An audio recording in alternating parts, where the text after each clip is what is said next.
Queridos, abra sua Bíblia em 1 Coríntios, capítulo 1, versículos de 10 a 17. Vamos dar continuidade àquilo que já foi iniciado no domingo passado. Pastor Josué, ele introduziu o livro de 1 Coríntios para nós, fez uma apresentação daquilo que é o conteúdo do livro, fez uma apresentação do apóstolo Paulo e trouxe para você algumas informações que foram essenciais para a compreensão do conteúdo, do propósito, da razão pela qual Deus nos deu esse livro, né? O assunto de hoje ele é importante, ele é essencial para a nossa vida como crentes, porque nós vamos falar sobre a unidade da igreja, nós vamos falar sobre divisões na igreja e como isso é importante para nós estarmos atentos, ligados, porque você vai perceber que para promover a divisão na vida de uma igreja, às vezes não é tão formal como você acha, né? Às vezes como alguém acha, possa achar. De ter um grupo definido e esse grupo se levantando contra todas as ideias na vida da igreja.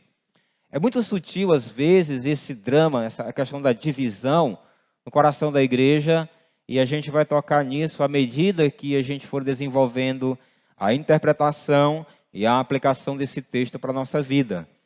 A gente tem como título, para reforçar essa ideia da unidade, irmãos, permaneçam unidos, né? Eu diria que esse não é apenas um título, mas uma palavra de ordem para o nosso coração, quanto igreja. Ainda falando sobre essa questão da forma como no domingo passado Josué apresentou para a gente esse livro, algo que eu gostaria de destacar, que achei bem interessante na carta do apóstolo Paulo, foi que o apóstolo Paulo ele estava em Éfeso, e aí ele foi escrevendo essa carta, ele envia essa carta para uma igreja que estava passando por vários problemas, por várias dificuldades. E interessante que 1 Coríntios ela é uma carta-resposta. O pessoal havia saído aqui da cidade de Corinto, uma comitiva, né? Um grupo de pessoas foi visitar o apóstolo Paulo, levar uma oferta para ele, e aí, nessa ida até lá, o apóstolo Paulo, eles levaram também algumas perguntas que esses irmãos aqui da igreja de Corinto estavam fazendo para o apóstolo Paulo, né?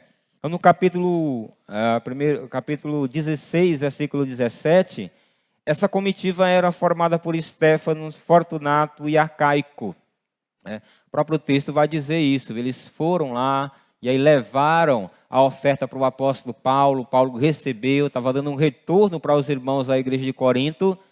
Mas aí, quando você abre 1 Coríntios capítulo 7, versículo 1, você vai ver algumas expressões que Paulo vai se utilizando, que deixa clara essa ideia, que ele recebeu uma carta dos irmãos, algumas perguntas, e ele diz, olha, quanto ao que me escrevestes, e aí Paulo vai começando a responder. A gente tem também, bem no início, né, desse texto, que Paulo também vai estar tratando questões pontuais na vida dessa igreja. Havia muitos problemas, essa é uma igreja bem difícil, uma igreja com muitos problemas para resolver, e o apóstolo Paulo, que havia implantado essa igreja, estava voltando através das suas cartas e tentando centralizar essa igreja na doutrina de Cristo Jesus. A gente vai ler o texto e aí a gente vai dar destaque a algumas questões. A nossa porção hoje é pequena, né? 1 Coríntios, capítulo 1, versículo 10. Rogo-vos, irmãos, pelo nome de nosso Senhor Jesus Cristo, que faleis todos a mesma coisa e que não haja entre vós divisões. Antes, sejais inteiramente unidos na mesma disposição mental e no mesmo parecer.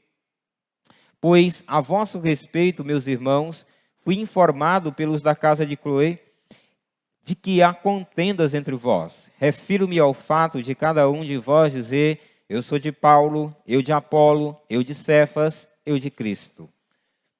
Acaso Cristo está dividido? Foi Paulo crucificado em favor de vós?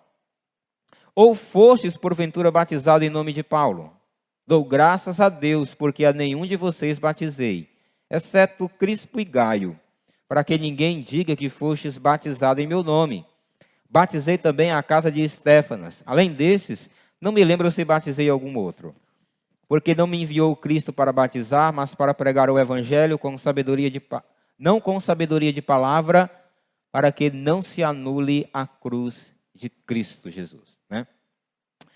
Então, partindo desse ponto, o Josué ele destacou lá no domingo passado toda aquela introdução, mas hoje é que nós vamos começar a entrar nos problemas da carta.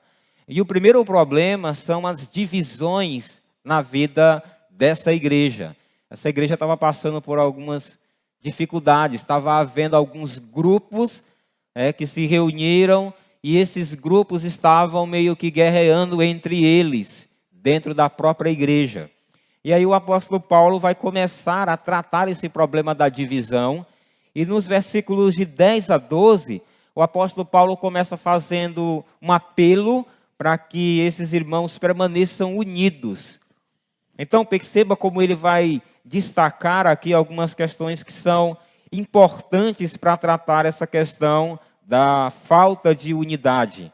Há esse problema de divisões, e aí Paulo começa a destacar aqui algumas coisas que vão ser importantes para lidar com as divisões na vida de uma igreja. Eu achei interessante aqui que ele já começou nesse rogo, nesse apelo dele, propondo, era a expectativa no coração do apóstolo Paulo para que os irmãos pudessem permanecer unidos. Então, nos versículos aqui 10 a 12, ele vai dizer que vai começar rogando. Rogo-vos, essa palavra tem ideia de um apelo. Paulo estava fazendo um apelo para aqueles irmãos, e esse apelo era baseado no nome de Jesus. E que é interessante, Paulo não apela a partir do seu próprio nome, do seu próprio ministério, mas ele apela exatamente para algo que é superior a tudo isso, ao ministério dele, à pessoa dele, o conhecimento dele. Ele roga em nome de Jesus Cristo. Irmãos, é interessante olhar para isso aqui, você vê um pastor, um homem de Deus como Paulo, rogando, pedindo a Deus: olha, irmãos, em nome de Jesus, permaneçam unidos. Não perde o foco, não olha para o homem. E ele começa fazendo esse apelo e propondo dentro desse apelo algumas questões importantes para podermos resolver, meio que como solução, era a expectativa dele, é bem verdade, mas vem como uma ideia de solução para esse problema das divisões. Rogo-vos, irmãos, pelo nome do Senhor Jesus Cristo, que faleis todos a mesma coisa. Então, diante desse rogo feito por o apóstolo Paulo aos Coríntios, o que eles precisavam fazer para permanecer unidos? A primeira questão aqui era ter unidade no falar. Paulo vai dizer aqui para eles: eu rogo, irmãos, pelo nome de nosso Senhor Jesus Cristo, que faleis todos a mesma coisa. Isso é interessante aqui, irmãos, porque essa questão de falar todos a mesma coisa já mostra para nós que essa questão da divisão, ela passa muito pelo que está no nosso coração, no que a gente fala. Paulo destaca aqui essa ideia de falar todos a mesma coisa. Significa dizer que isso aqui passa por uma questão de compreensão doutrinária, e eu vou um pouco mais do que isso. Dentro de uma igreja onde havia vários pensamentos, gostos e preferências diferentes uns dos outros, e aí Paulo recebe essa informação que estava havendo facções, grupos, e aí Paulo, na sua palavra de introdução, pede que todos eles falem a mesma coisa. E aí, como é que a gente pode equilibrar esse rio de palavras e de ideias que transbordam da nossa boca? Se a gente pensar que dentro de uma igreja como a nossa, 700 pessoas, ideias diferentes, pensamentos diferentes. Mas o que unifica? O que torna a nós um só povo? É ter, de fato, uma compreensão e uma convicção bíblica, uma convicção na palavra. Aquilo que sai da minha boca, aquilo que passa pelo meu coração, pela minha boca, pela minha mente, ela tem que estar alicerçada no que a palavra de Deus diz. Essa é uma proposta interessante que vai ajudar na união dessa igreja, que vai ajudar essa igreja a permanecer unida. Tudo aquilo que você fala, tudo aquilo que você pensa, você está resolvendo um problema, uma questão, e aí diante daquilo, dentro da igreja, o que tem que estar no seu coração, à medida que você avalia qualquer coisa, tem que ser a palavra. Agora, isso é um fato, mas tem algo a mais aqui. É a palavra, a questão da disposição, né? De você estar disposto, de você estar desejoso em anuir, em andar junto com a ideia daquele irmão. Eu lembro que aqui nessa igreja talvez nunca aconteceu isso, porque eu acho que era muito mais comum num contexto de igreja que eu vivi, é que quando precisava pintar uma igreja, eu até brincava, tinha um azul batista, o pessoal mais daquela época a gente tinha aquelas cores da igreja batista, eram duas, não era, irmãos? Qual era a cor? Uma era azul, né? E a outra era branca. Eu disse, não, eu estou pensando em pintar a igreja de uma cor um pouco diferente, de marfim. Aí você ia ver, meu irmão, divisão, você ia ver confusão. Mas como? Mas como pintar? Isso não simboliza o ser batista. E aí o negócio ia pegando. A ideia de você ter aqui unidade no falar todos a mesma coisa, além daquilo que você fala a partir de um princípio, de você não se pautar em cima apenas de gosto e preferência, significa dizer que você, diante de uma situação como essa, como não vai envolver a quebra de um princípio, você se esforça para caminhar junto num mesmo propósito. Irmãos, qual é o mais importante? Vai ter culto domingo? Vai, não importa que culto a igreja. Irmão, para mim não é problema se o pastor Dário quer pintar a igreja de azul batista e branco, não tem problema. Ele não pintando de vermelho e preto, tá bom demais. O pastor é flamenguista, né? Tem essa, a gente não pode deixar passar, especialmente agora. Então, eu gostaria muito que você entendesse que essa questão de unidade no falar é de fato um esforço que precisa haver de cada um de nós nas questões que estão sendo discutidas, o que você precisa contemplar diante de uma discussão, de um problema, seja no seu pequeno grupo, seja no seu relacionamento conjugal, qual é o foco, qual é o plano final? É a glória de Cristo Jesus. E aí, nesse sentido, você abre mão do que você, uma questão de gosto, de preferência, você abre mão. Somos ensinados pelo apóstolo Paulo, pela palavra de Deus, que em questão de gosto e preferência, a gente abre mão do nosso gosto e preferência. Então, essa ideia.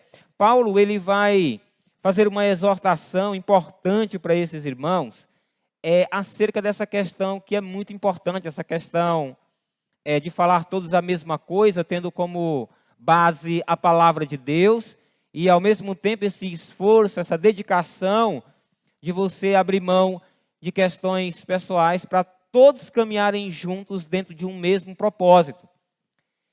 Isso era ameaçado dentro da igreja. E Paulo, ele dá uma palavra aqui em Corinto, mas ele dá algo também lá em Romanos. Do ladinho aqui em Romanos 16, 17, diz assim, rogo-vos, o mesmo rogo aqui sendo apresentado, irmãos, que noteis bem aqueles que provocam divisões, escândalos, em desacordo com a doutrina que aprendestes. Afastai-vos deles, porque esses tais não servem a Cristo nosso Senhor, e sim a seu próprio ventre. E com suas suaves palavras e lisonjas enganam o coração dos incautos. O apóstolo Paulo estava trazendo uma palavra dura lá, era um problema semelhante do que estava acontecendo aqui em Corinto. Só que lá Paulo já está dando uma palavra para eles agirem de modo mais enérgico, né? Ele vai chegar também nesse nível aqui. Então, irmãos, é muito importante, à medida que você desenvolve essa questão da unidade, você quer resolver um problema na igreja, na sua célula, mas o pessoal quer fazer um aniversário, chega fim de ano, como é que é? A gente vai fazer a confraternização, ou a gente não vai fazer, e um quer e outro não quer, e fica aquele negócio todo, e aí é um momento especial para você entender qual é mesmo o mais importante nisso tudo. É permanecer junto. E aí você vai avaliando a situação, está havendo quebra de princípio, se houver a confraternização no fim do ano? Não. Então é uma questão de preferência. Eu prefiro abrir mão para a gente continuar caminhando junto no mesmo propósito, que é servir a Cristo em unidade. Então esse é um aspecto aqui. Paulo diz, olha, que não haja entre eles divisões, né? Evitar brechas na unidade da igreja. Divisões aqui significa cismas, né? Significa essa ideia de você dissensões ou dividir, rasgar em pedaços como quem rasga um tecido. Então, o apóstolo Paulo diz aqui, olha, que não haja entre vós. Eu acho interessante essa palavra de Paulo, porque ele responsabiliza a gente para ficarmos atentos, para não deixar com que haja brechas na unidade da vida da igreja. Diz, olha, que não haja divisões entre vocês. Que não haja, é uma questão de vigilância constante. Mesmo que ele vai dizendo aqui, volta a falar, é uma expectativa que ele faz dentro dessa palavra, desse rogo inicial. Ele rogava aos irmãos que pensassem a mesma coisa. Ele rogava aos irmãos para que não houvesse divisões, responsabilizando cada um. Unidade no pensar e agir, essa era uma outra expectativa de Paulo. E aqui ele destaca duas coisas aqui. Faleis todos a mesma coisa e que não haja entre vós divisões. Antes sejais inteiramente unidos. E aqui ele destaca duas coisas. Inteiramente unidos no quê? Na mesma disposição mental e no mesmo parecer. Aqui a questão da unidade sendo vista, sendo percebida, não apenas no pensar, mas no agir também. A gente acabou da unidade no falar, do que sai da nossa boca precisa estar alicerçado com o que a palavra diz. E aqui ele já vai destacando uma outra questão importante. É a unidade de pensamentos e a unidade na hora de agir.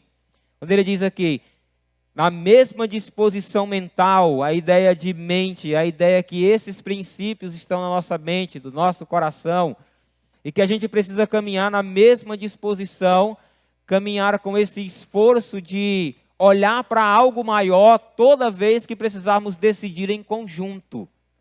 E aí ele destaca também aqui essa questão do mesmo parecer, das decisões que precisam ser tomadas. A ideia aqui do parecer é o discernimento em relação ao que deve ser feito, né? Decreto, uma decisão, na forma de pensar, a nossa forma de pensar sendo bíblica.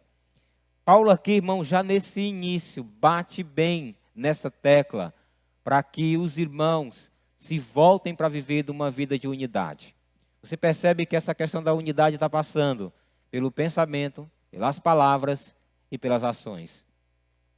É aqui que a gente precisa também avaliar as nossas ações, as nossas atitudes, se elas não estão sendo divisivas ou não. Porque a divisão, eu digo para você, eu falei aqui no início, às vezes temos aquela ideia de grupo, de facção, de divisão como uma coisa mais formal. Existe um grupo na igreja que é mais resistente à liderança, existe um grupo na célula que não acompanha tudo que o líder diz. E aí, a nossa tendência é pensar assim.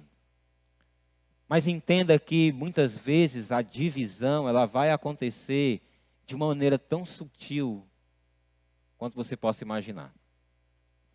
Às vezes é dito uma coisa aqui no púlpito, e aí você ouviu, você não concordou, mas você foi embora com aquilo. E aí você ventila aquilo perto de alguém, e aquela pessoa ouve aquilo e era tudo que ela queria ouvir, porque ela também não concorda. E a coisa começa a crescer e a ganhar seguidores. Eu não concordo com esse negócio que é dito lá na igreja, de fazer discípulo. Olha, eu acho muito invasivo esse negócio. E aí você diz, eu também penso que sim, esse negócio de discípulo. Eu acho que nem precisa ter tantos encontros de célula assim. Eu acho que só um a cada 15 dias já era o suficiente. Na pandemia tem encontro de célula, mas é complicado, não pode, não dá. E aí você diz, e o outro diz. Agora você percebe como é que é a coisa muito sutil. Ela fica no coração e à medida que você ventila, alguém ouve aquilo, alguém guarda aquilo e você começa a desenvolver aquele pensamento, aquele desejo, aquela visão e alguém vai abraçando e aquilo vai se tornando mais forte, mais intenso no coração das pessoas. E aí começa uma divisão. Agora sabe qual é o detalhe? Domingo à noite está todo mundo sentado, adorando, como se nada tivesse acontecido. Dia de encontro de célula, ela está lá. Ela está junta, mas o coração está dividido. Você está entendendo como a coisa é sutil e ao mesmo tempo igualmente danosa? A divisão ela tem essa característica. Ela começa no coração. Nem sempre é desse jeito formal como eu estou falando, que tem um grupo que senta num canto, o outro no outro. Não.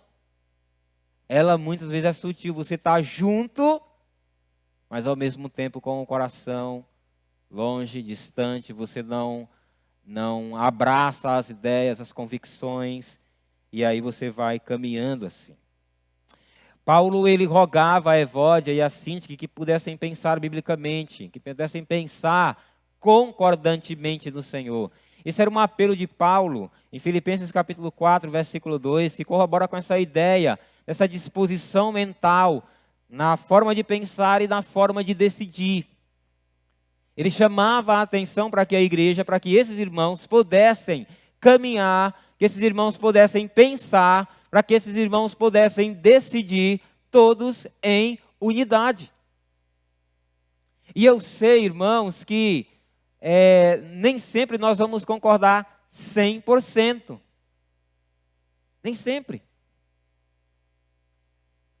Se você fizer uma análise assim bem rápida, eu tenho pessoas que eu admiro no campo teológico, mas que eu não concordo com eles em todos os pontos. Mas eu concordo nos pontos que são cruciais da teologia deles. Jesus Cristo é o Senhor que veio a esse mundo para perdoar pecados. Amém, irmãos? Isso é verdade. Você crê também, né? Eu creio, em nome de Jesus. Eu acredito. Existem pessoas que eu admiro demais, mas quando vai para a questão da escatologia, eu já penso diferente deles.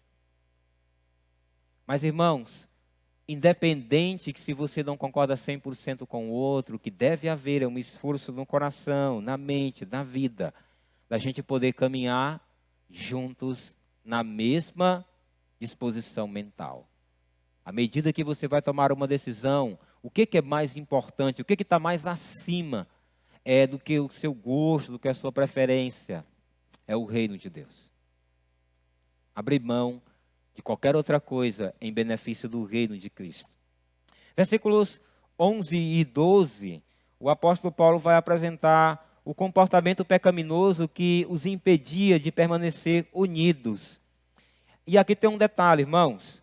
Eu vou apenas começar a entrar na essência do que é o problema real das divisões aqui, porque quem vai falar de uma maneira muito mais intensa sobre a verdadeira intenção, sobre a verdadeira motivação dos problemas de divisão na igreja é o pastor Judásio. Eu vou me ater mais ao comportamento pecaminoso. Qual era o comportamento pecaminoso que era evidente na vida da igreja? Divisão, facção, isso era visível, isso era claro. Mas a motivação para que essas coisas acontecessem, o pastor Judásio vai destacar na próxima pregação, no domingo que vem. Então ele dizia: pois a vosso respeito, meus irmãos, eu fui informado pelos da casa de Cloe, de que há contendas entre vós. Refiro-me ao fato de cada um de vós dizer: eu sou de Paulo, eu de Apolo, eu de Cefas e eu de Cristo. Acho interessante que quando Paulo está começando a entrar mais no problema da divisão, ele faz uma coisa aqui que muitas vezes não é comum. E que comumente na nossa cultura, as pessoas dizem que o nome é quem faz o muito bem. Isso mesmo. Não é o que a gente ouve? O nome faz o quê, irmãos? Fuxico é uma das coisas que promove a divisão. Porque fuxico no grego é maledicência. Estou brincando, viu? Não é no grego mesmo, não. Pronto, ainda bem que vocês riem depois. Nós estamos ainda trabalhando, né? Já foi combinado. Eu não canto, Judas não conta piada. Agora, Paulo aqui, ele informa a fonte. Ele diz: olha, eu fiquei sabendo pelos da casa de Cloe. O que está acontecendo aqui na igreja? Agora, Paulo nos ensina com essa questão aqui algo precioso. Eu quero parafrasear as palavras de um pastor chamado William MacDonald. Ele diz assim: ao citar a sua fonte, Paulo nos ensina um importante princípio aqui. Só devemos levar uma informação dos nossos irmãos em Cristo adiante se estivermos dispostos a ter o nosso nome citado. Você já imaginou se esse critério, se esse fosse o princípio na hora que você precisa falar uma coisa para alguém? Com certeza teríamos bem pouco, quase nada de problema do disse-me-disse. Fico imaginando aqui como é que Cloe ficou quando ele escreve lá e o pessoal estava tudo lá em Corinto. Quando pegaram a carta que leram, eu falei assim: já sei quem foi que entregou a gente. Foi o Cloe. Bom, domingo no culto ele nos paga. Na onde a família dele sentar, todos nós vamos sentar do lado direito. Vamos deixar ele só. Ele vai sofrer. Isso não é distanciamento social. Isso é realmente uma marginalização social. Você vai ficar lá, jogado lá no canto, a gente vai para cá. Né? Eu estava me sentindo assim hoje, nessa cadeira aqui do meio, aqui, que isso não foi distanciamento social para mim. O negócio foi muito separado assim. É esquisito. Eu senti a mesma coisa que Dário na hora aqui do louvor. Cantar aquela música e abraçar os irmãos era muito difícil para mim ficar ali parado. Né? Então, Paulo destaca aqui e apresenta esse princípio importante para a gente. Irmãos, a maledicência, a fofoca, ele é um pecado que promove divisão na igreja. Exatamente que quando as pessoas começam a tomar conhecimento de uma informação, então fulano de tal disse isso, e aí começa os vários disse-me-disse, e isso vai rachando os grupos, vai acabando com a comunhão dentro da célula, dentro da igreja, nos relacionamentos. Então, o apóstolo Paulo destaca aqui de maneira clara que ele ouviu pelos da casa de Cloe. Olha que coisa maravilhosa na hora de você, ao ouvir algo de um irmão, diz: olha, para fulano de tal, tá assim, assim, assim, você precisa ir lá, beleza. Eu posso citar seu nome quando eu for conversar com ela? Não, em nome de Jesus, não digo negócio não. Não diga que foi eu. Eu só estou dizendo aqui para orar. Mas não fala que foi eu. Então, eu não vou falar. E ainda vou ficar no seu pé para você ir falar com ele. Olha como seria bênção, né, irmãos? Amém. Não é libertador, irmãos? Eu senti falta do amém de vocês agora. Eu me senti menos espiritual agora. Amém. Você me ajuda, pelo amor de Deus. Então esse é um ponto importante e um aprendizado para nós. Como que você começa a ajudar a igreja a não perder o foco e não perder essa base da unidade? Esses detalhes detalhes, irmãos, eu tenho dito para vocês e repetido nessa mensagem. A unidade, essa questão de ter uma igreja desunida, uma igreja que tem problema com divisão, ela começa de maneira sutil, no coração.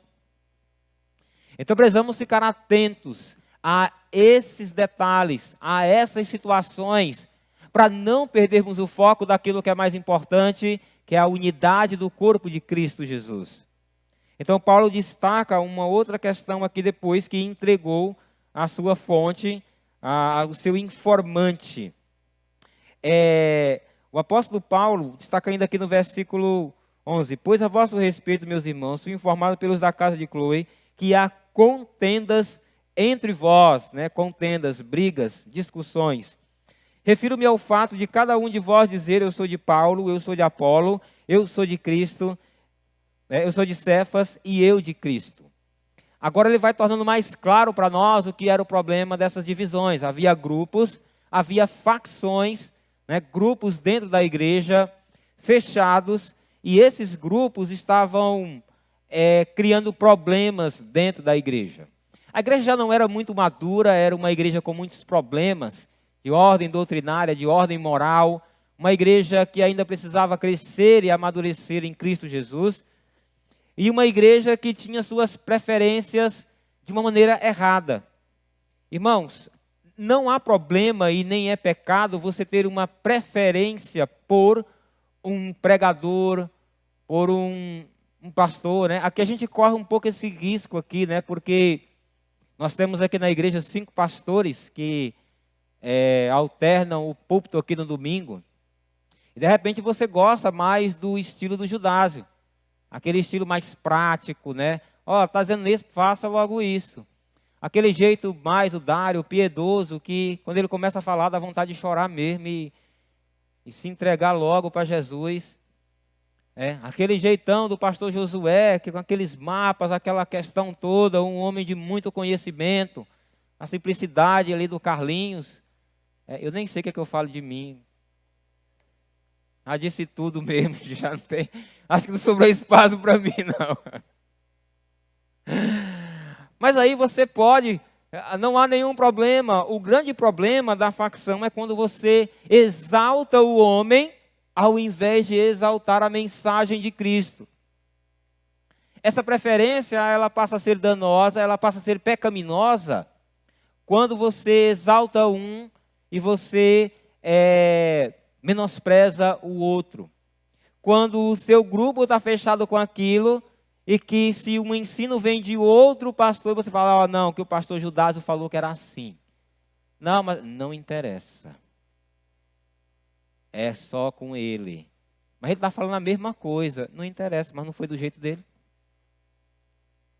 Então a gente precisa tomar cuidado que preferências pessoais, elas não podem chegar para o nosso coração e tomar lugar e a gente começar a idolatrar pessoas.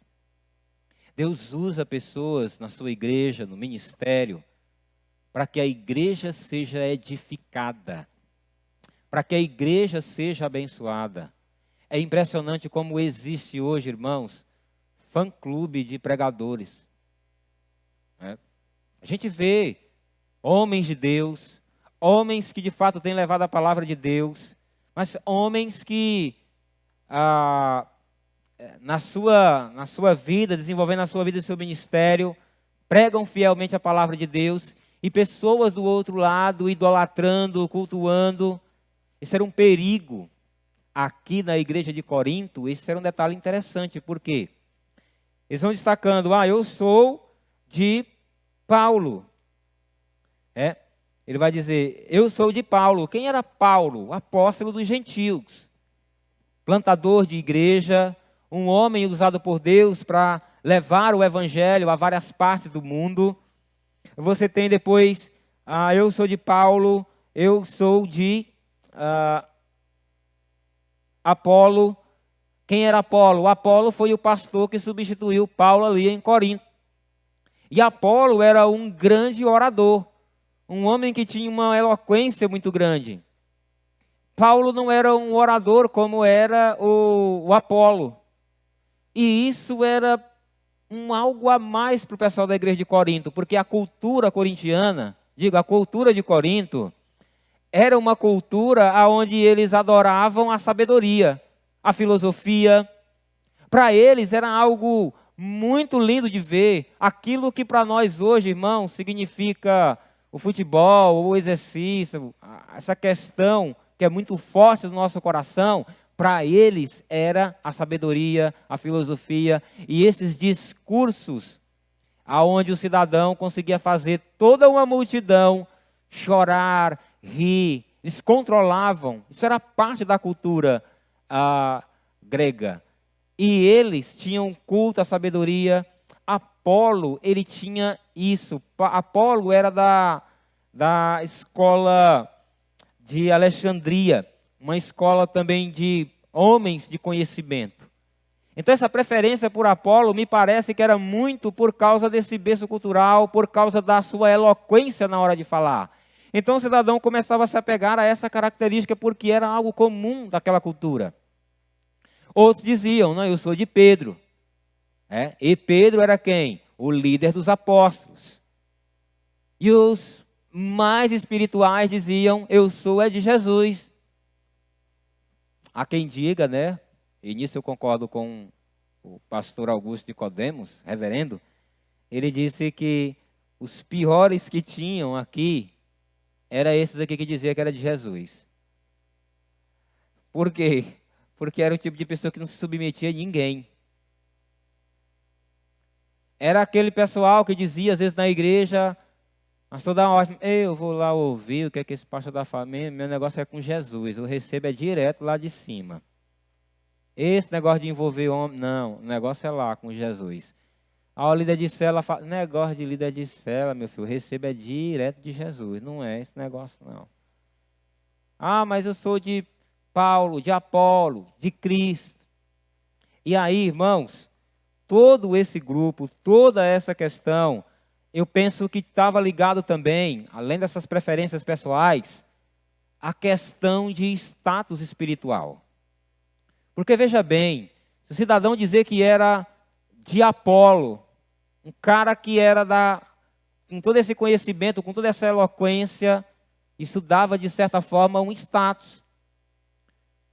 A mesma coisa do cidadão chegar e dizer assim hoje, olha, eu fui discipulado lá na igreja pelo Crislan. O pessoal diz, amém, Crislan, gente boa lá no louvor, o homem ajuda no som, homem de Deus. E tu foi discipulado por quem? John MacArthur. Pai, foi mesmo, John MacArthur. Rapaz, agora o negócio foi longe. E aquilo dava um status para a pessoa, ele passava, pai, fulano de tal, olha, ele foi discipulado por John MacArthur. Eu fiquei sabendo que fulano também, rapaz, o pastor Dário foi quem sentou com ele, anos e anos, ele ensinou. Por isso que ele prega bem daquele jeito. O nome ali sendo citado era uma questão que quanto maior o nome, mais importante o nome, mais influente o nome, mais status. Talvez esses que disseram, eu sou de Jesus, eu sou de Cristo, possivelmente é porque não há nada além de Cristo. Ah, você é de Apolo, você é de Paulo, você é de Pedro, pois pronto, eu sou de Jesus. Ou seja, eu venci. Tem alguém maior? Não. Esse era o problema, esse era o coração dessa igreja. Uma igreja que era voltada para essa questão de preferências pessoais, as preferências pessoais causando problemas de divisão na vida da igreja. Algumas implicações para nós pensarmos a respeito desse tema. A vontade de Deus e não gostos ou preferências pessoais devem definir o que você deseja. Aquilo que Paulo vinha dizendo, o mesmo pensar, o mesmo falar, o mesmo agir, ter essa disposição mental de olhar para algo que é maior do que aquilo que você sente ou deseja. O que você acredita determina o que você escolhe. O sistema de crenças, o sistema de princípios e de valores que está no coração do crente, ele vai ser essencial para conduzi-la a uma caminhada em unidade ou não. Se ele crê e ele entende que, de fato, ser um cristão implica dizer em se submeter a Deus, aos seus princípios e à sua palavra, ele vai viver constantemente como um cristão submisso. Se você acredita no que a palavra diz, suas decisões não quebram uma unidade com seus irmãos. Isso é relevante, isso é importante para nós entendermos. Aquilo que já foi destacado aqui, irmãos, à medida que você caminha por princípios bíblicos, você vai sempre contemplar aquilo que é maior e mais importante do reino de Deus, a glória de Deus. Você abre mão de gostos e preferências. No seu encontro de célula, seus relacionamentos, você vai abrindo mão, você vai deixando isso para lá. O que é mais importante? O reino de Deus, a glória de Deus. Uma questão que nós não confunda é essa questão de abrir mão por gosto e preferência com abrir mão de princípios bíblicos. Nós não abrimos mão de princípios bíblicos. Mas gosto e preferência, você abre mão. Esse é o detalhe. Valorize mais o que é ensinado do que aquele que ensina. Naquilo que Paulo estava destacando aqui, que alguns diziam que era de Paulo, de Apolo, de Cefas, de Cristo Jesus. O que Paulo nos ajuda a entender é que, independente de quem seja o vaso que Deus vai usar para a sua glória, para a sua obra, o que deve ficar no nosso coração é o que as Escrituras estão dizendo. Valorize mais aquilo que a palavra de Deus diz, valorize mais aquilo que é ensinado por aquele homem de Deus, do que a pessoa em si. Porque uma divisão, quando ela é pautada nessa questão da facção, de você ter alguém ali e passa a virar uma idolatria, e aquilo gera todo um problema na sua vida e no seu relacionamento com Deus. Então, irmãos, isso é importantíssimo para nós, como eu já falei aqui no nosso contexto. Como eu disse, brinquei aqui um pouco, mas trazendo para algo mais sério. Deus tem abençoado a nossa igreja com pastores com estilos diferentes. De pregar, de aconselhar, de gerir a igreja, de administrar. E Deus tem nos usado para a edificação da sua vida e para a bênção. Mas o nosso desejo não é de sermos admirados acima daquilo que é a palavra de Deus. O nosso maior desejo não é ter o nosso nome em destaque. É que aquilo que nós ensinamos com fidelidade lhe conduza para mais perto do Senhor Jesus Cristo. Esse é que é o foco. O homem de Deus, o verdadeiro homem de Deus, à medida que ele percebe que isso passa a acontecer, de que ele está sendo adorado, de que ele está sendo... A coisa sai de uma admiração saudável para algo muito maior, ele corta, ele veta, ele impede. Então nós estamos aqui como obreiros de Deus, mas irmãos, a glória é de Jesus. Quem somos nós? Vaso, ele já está dizendo em si, só serve para ornamentar. Mais importante do que o vaso é o dono do vaso. É o Senhor. E as nossas vidas são de Deus. Então nós estamos aqui e o nosso maior desejo, e eu sei que os irmãos têm crescido em maturidade nesse sentido, é que você possa focar naquilo que é ensinado. Valoriza mais a palavra, mais o ensino. Por que eu estou falando isso? É porque às vezes, lá na sua célula, o seu líder lhe dá uma orientação. E às vezes você pode estar sendo resistente, e aí chega o pastor Dário, o pastor Jandro, o Judásio, o Carlinhos. E aí, por causa que foi o pastor Dário, ou o Jandro, ou o Carlinhos, ou o Judásio, talvez você decide fazer. E isso não é sábio. Isso não promove a unidade da igreja. Isso passa a promover uma valorização de pessoas e não do que é ensinado. O líder da célula, ele foi instituído lá por Deus, colocado lá por Deus, para a edificação da sua vida em amor. E à medida que você se submete a uma ordem dele, sabe o que você faz? Sabe o que acontece? Você mantém a unidade da igreja. A nossa caminhada, irmãos, é não perder de vista isso. Nós somos uma igreja que caminha unida em Cristo Jesus. Isso é uma palavra que serve para nós, porque essa também é uma tentação para o coração do pastor. Ser admirado por aquilo que você faz. Essa é uma tentação para o nosso coração, de o tempo todo estar lidando com essas coisas e colocando o nosso coração à disposição do reino de Deus, mas sempre atento para evitar esse tipo de questões que pode levar a uma divisão, pode levar à quebra da unidade da igreja. Igrejas se dividem exatamente nesse ponto. Quando há uma adoração do homem, muito mais do que aquilo que é ensinado. Você pode ver aí, muitas igrejas se dividem assim. 2 pastores não caminham juntos, às vezes 2 anos, 3 anos. Nós temos aqui uma bênção, irmãos. Nós temos 4 pastores caminhando juntos há mais de 6 anos. É que eu estou contando comigo, Dário. Vocês já estavam caminhando antes. É mais. O que acontece aqui, irmãos, é incomum. Agora, é uma bênção de Deus para essa igreja. E sabe por que isso acontece?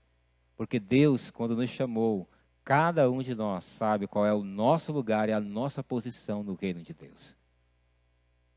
Então ninguém quer o lugar de ninguém, né, pastor Dário? É sua, você pode continuar mesmo liderando, mesmo com fé em Jesus. Viu? A gente quer só lhe apoiar. Vá nessa fé que Deus é com você. Finalmente, irmão, somente o evangelho da cruz, puro e simples, promove verdadeira unidade.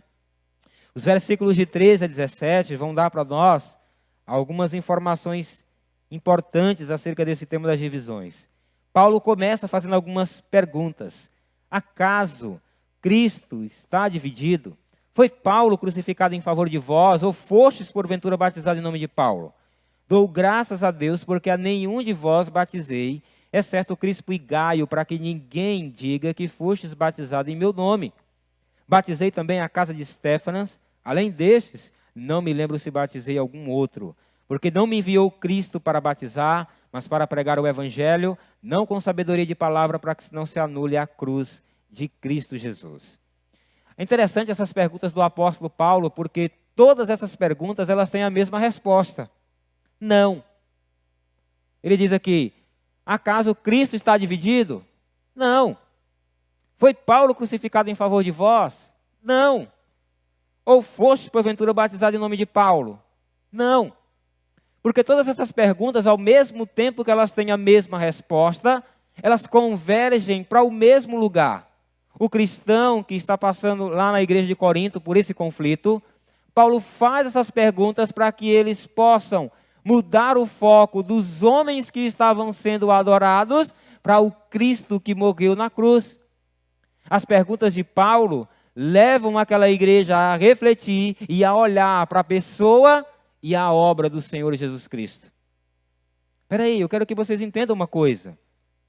Cristo está dividido? A cabeça está para um lado e o corpo está por outro? Não. Cristo não está dividido. Então, se Cristo não está dividido, a igreja precisa permanecer unida. Ele vai dizer, foi Paulo crucificado em favor de vocês? Foi Paulo que foi para a cruz pagar o preço do pecado? Não. Quem pagou o preço do pecado? Jesus. Vocês foram batizados em nome de Paulo?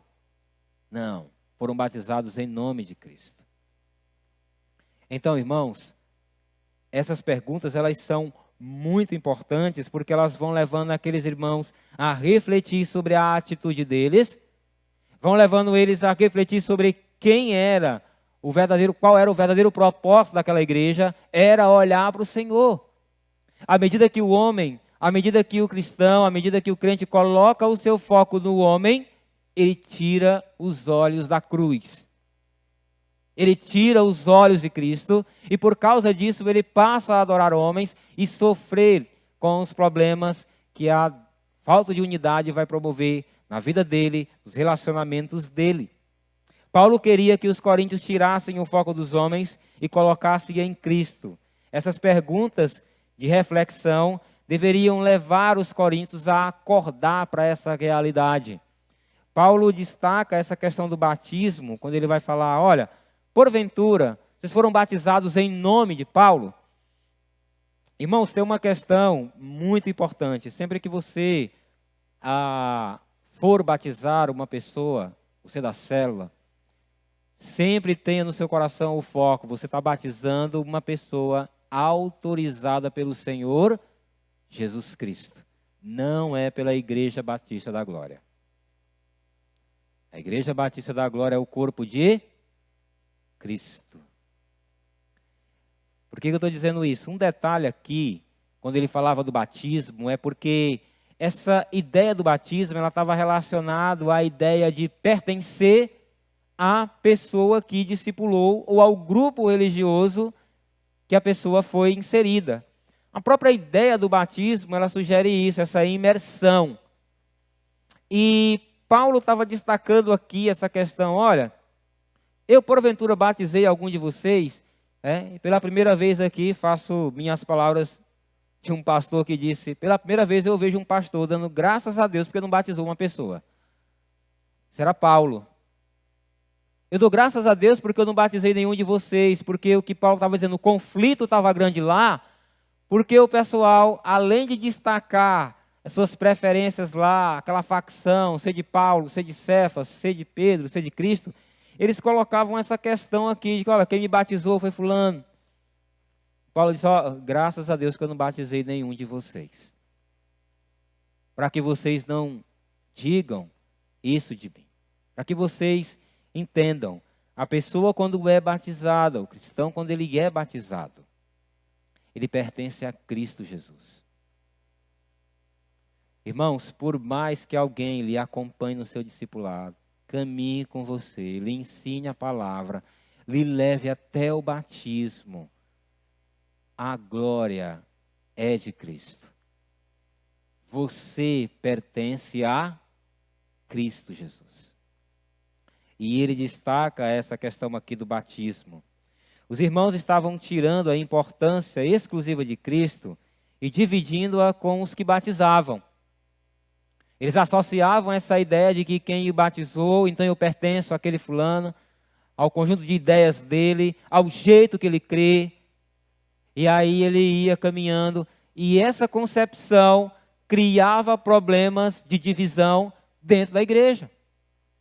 Volto a reforçar essa ideia para vocês, que esse lance de eles estarem se comparando ou se colocando junto com essas pessoas, associando a que Paulo me batizou, Apolo, trazia esse status espiritual. E isso era complicado para a unidade da igreja. Paulo queria que os coríntios tirassem o foco dos homens, colocassem em Cristo. A conclusão era que o batismo só existia por causa da pregação do evangelho. Paulo destaca aqui já no fim o seguinte, olha, não me enviou Cristo a batizar. Paulo não está dizendo que o batismo é errado. O que ele está colocando é exatamente esse ponto. O batismo só existe porque não me enviou Cristo para batizar, mas para pregar o evangelho, não com sabedoria de palavras, para que não se anule a cruz de Cristo. Esse é um detalhe importante, irmãos, nessa caminhada. Eu falei para você que eu ia tocar muito mais no comportamento pecaminoso deles, do que necessariamente na verdadeira motivação pecaminosa deles.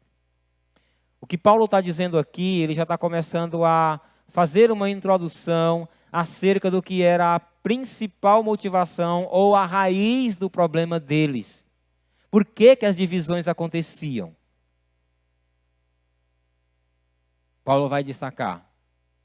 Porque o coração deles estavam exaltando mais homens e a sabedoria humana do que a mensagem da cruz.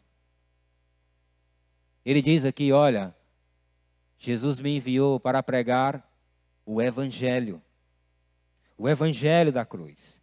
E esse Evangelho que eu prego não pode ser mesclado, não pode ser misturado com sabedoria humana.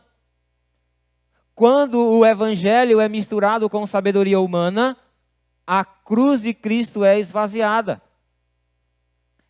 Irmãos, a nossa realidade dos dias de então está recheada, igrejas estão recheadas, púlpitos estão recheados de sabedoria humana e de uma cruz de Cristo vazia.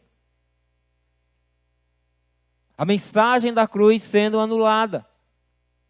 Quando nós temos hoje, irmãos, pessoas querendo intelectualizar o Evangelho, quando nós temos pastores, líderes, ou qualquer outra pessoa que ouse pregar, se utilizando de psicologia, de psicanálise ou de filosofia, quando você adiciona essas ideias ao Evangelho, o Evangelho é anulado.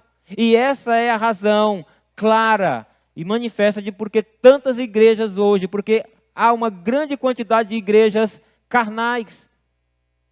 Porque são igrejas que a cruz de Cristo não está, o Evangelho da cruz de Cristo não está sendo pregado. O que se prega é mais autoajuda, é coaching, é qualquer outra coisa, menos o Evangelho puro e simples. A cruz tem que estar cravada no Evangelho. Não pode haver mistura com o Evangelho. A sabedoria humana, como eu já falei no início, a cultura grega tinha culto à sabedoria. Os coríntios, eles adoravam, eles admiravam pessoas que falavam e que se expressavam bem. Paulo sofreu duras críticas ao seu ministério, porque ele não era um homem tão eloquente quanto ia falar. Comparado com Apolo, Paulo era um Judas da vida. Viu aí? Foi um elogio. Paulo, para mim, é o maior de todos os teólogos depois de Jesus. Mas o que aqueles irmãos gostavam não era de ouvir o que saía da palavra. Era de como era dito. Eles adoravam aqueles discursos eloquentes. Aquela coisa intelectualizada, irmãos. Não que o Evangelho é racional. Mas quando Paulo vai falar lá na frente que o Evangelho, ele é escândalo para os judeus e loucura para os gentios. Por isso que quando você, no seu discipulado, no seu aconselhamento, na hora de pregar o Evangelho de maneira individual, ou mesmo sendo convidado para trazer uma palavra na sua empresa, na sua escola, pregue o Evangelho. Não pregue autoajuda. Não pregue o que a psicologia pensa. Não pregue o que a psicanálise pensa. Não pregue o que a filosofia pensa. Pregue o que Cristo disse na sua palavra. Pregue o Evangelho. Somos convocados o tempo todo na palavra. Prega a palavra, quer seja oportuna, quer não. Faz o trabalho de um evangelista. Deus nos chamou para pregar esse Evangelho. Qualquer outra mensagem, qualquer outro conteúdo que chegue junto com o Evangelho e que seja dado por alguém a alguém, é certo que essa pessoa está anulando a mensagem da cruz. Não vai haver o Evangelho genuíno. Se não há um Evangelho genuíno, não vai haver uma igreja genuinamente cristã. O que vai haver é uma igreja carnal, uma igreja distante de Cristo, uma igreja distante de Deus, como a igreja de Laodiceia, citada em Apocalipse capítulo 3. Não se devia valorizar nem as pessoas que batizam, quando o homem, ao pregar, mistura o Evangelho com a sabedoria humana, ele anula a cruz de Cristo em sua pregação. Algumas implicações para nós concluirmos. Aquele que batiza o discípulo não deve ser amado acima de Cristo, nem ofuscar a grandeza do nosso Mestre. Batizar é importante, mas não mais importante do que pregar o Evangelho. O discipulador deve conduzir o seu discípulo a agradar e a engrandecer a Cristo e não a si mesmo. O discipulador precisa ter como foco a pregação do Evangelho, sem adicionar, vai ter uma igreja dividida.